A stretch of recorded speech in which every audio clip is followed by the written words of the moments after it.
Dördüncü divarın sökülməsi anlayışı haqqında danışacağıq. Sir deyil, əfsun deyil. Teatr səhnəsində 3 divar var. Sağ, sol və arxa divar. Dördüncü divar tamaşaçılarla səhnə arasındakı xəyali divardır. Bir növ gözə görünməz şüşə kimidir bu divar.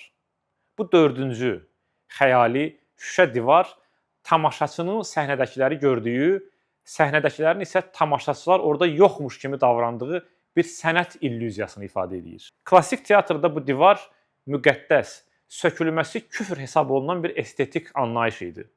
Tamaşaçı elə bil bir qapı deşiyindən onların xəbəri olmadan onların həyatını pusurdu.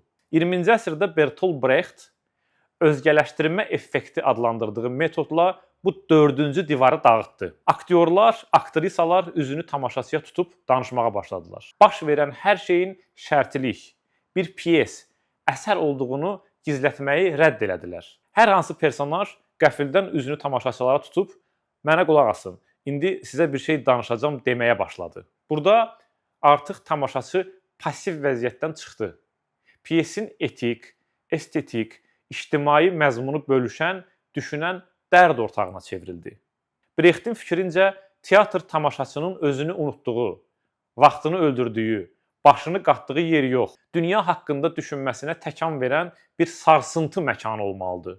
Bunun üçün aradakı xəyali divarı sökmək, götürmək lazımdır. Roman sənəti də bu inqilabi yenilikdən öz payını götürdü. Ənənəvi realist təhkiyədə yazıçı görünməzdir.